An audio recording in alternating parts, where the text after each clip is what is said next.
স্বামী এবং শাশুড়িকে বাধ্য করার, বশে আনার একেবারে একটি দোয়া। আপনি যদি দোয়াটি পাঠ করতে পারেন, স্বামী বাধ্য হবে, শাশুড়ি বাধ্য হবে, আর কোনোদিন আপনার সাথে খারাপ ব্যবহার করবে না। বিশেষ করে আপনার শাশুড়ি কোনোদিন খারাপ ব্যবহার করবে না। বয়স হয়ে যাবে, আপনি যা বলবেন তাই করবে। স্বামীও এরকম বাধ্য হয়ে যাবে। স্বামী এবং শাশুড়ি মিলে আপনাকে অনেক জ্বালা যন্ত্রণা করে। শাশুড়ির সব কথা স্বামী শুনে, তাই ঘরের মধ্যে দেখা যায় অনেক সময় দ্বন্দ্ব, মনোমালিন্য লেগেই থাকে, কোনোভাবেই সংসারে শান্তি আসছে না। তো স্বামীকেও বাধ্য করতে পারবেন, আর শাশুড়িকেও আপনি বাধ্য করতে পারবেন। দোয়াটি যদি পাঠ করেন, আপনার বসে চলে আসবে, আর আপনি যা বলবেন তাই করবে। তো প্রিয় ভাই বোনেরা, যখন দেখবেন স্বামী বসে আসছে, শাশুড়ি বসে আসছে, তখন আপনি খারাপ কাজ করবেন না। সেই সুযোগে তাদের সাথে খারাপ ব্যবহার করবেন না, ভালো ব্যবহার করবেন। তখন আপনাকে আরো বেশি মন প্রাণ দিয়ে তারা ভালোবাসবে। আর যখন সুযোগ পেয়ে আপনি তাদের উপর আবার জুলুম নির্যাতনের মাত্রা বৃদ্ধি করে দেবে, তখন কিন্তু আপনি আরো ক্ষতিগ্রস্তের মধ্যে পড়ে যাবেন। এই জন্য যখনই বাধ্য হবে, বসে আসবে, কথা শুনবে, তখন সবসময় ভালো ব্যবহার করবেন, ভালো কাজ করবেন। দেখবেন আরো বেশি আপনাকে ভালোবাসবে, আরো বেশি আপনার কথা সে শুনবে। প্রিয় ভাই বোনেরা, তাই শাশুড়িকে এবং স্বামীকে বশ করুন। কেমন করে করবেন?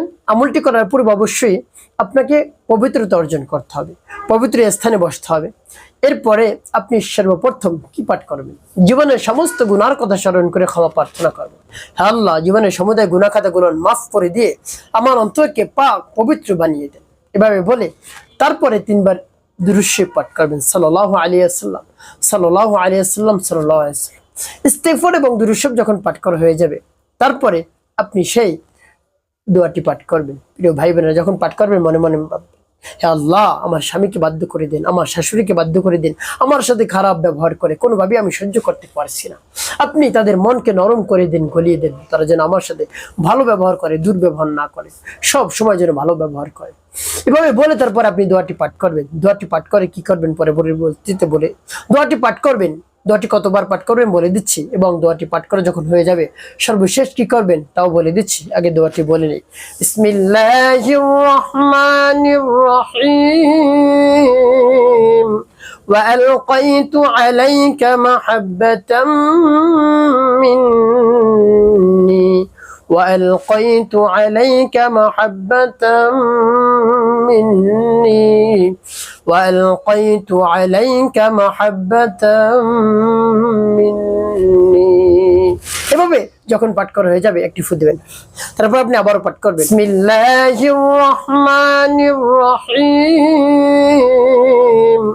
وألقيت عليك محبة مني وألقيت عليك محبة مني وألقيت عليك محبة مني।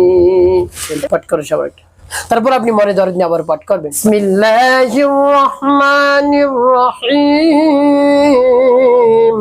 وألقيت عليك محبة مني وألقيت عليك محبة مني وألقيت عليك محبة مني।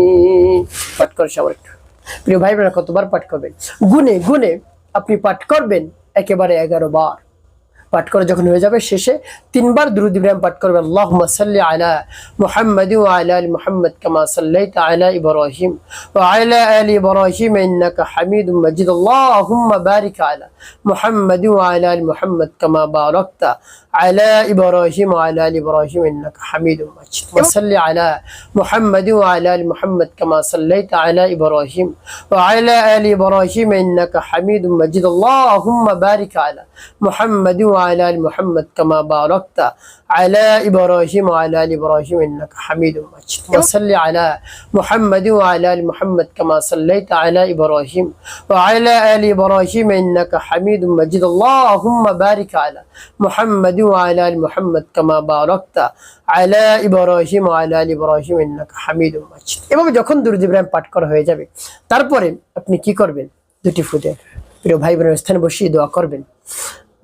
হে আল্লাহ, আমার শাশুড়িকে বাধ্য করে দিন, বশ করে দিন, কাছে নিয়ে দিন। হে আল্লাহ, আমার শাশুড়িকে আমি যা বলবো তাই যেন সে শুনে, আমার স্বামীকে আমি যা বলবো তাই যেন সে শুনে, আমার অবাধ্য যে না হয়, আমাকে ক্ষতি যেন আর করতে না পারে, আমাকে কষ্ট দিতে যেন আর না পারে। এভাবে আল্লাহ রাব্বুল আলামিনের কাছে মন খুলে প্রেরণ করে বিশ্বাস নিয়ে বলবেন, অবশ্যই স্বামী এবং শাশুড়ি বাধ্য হয়ে যাবে, একবার আপনার সব কথা শুনবে ইনশাআল্লাহ। একটি কাজ করতে হয়, 5 ওয়াক্ত নামাজ আপনাকে আদায় করতে হবে, মানুষের কল্যাণে খেদমতে কাজ করবেন, অবশ্যই আপনার জীবন হবে সুখময় এবং শান্তিপূর্ণ ইনশাআল্লাহ।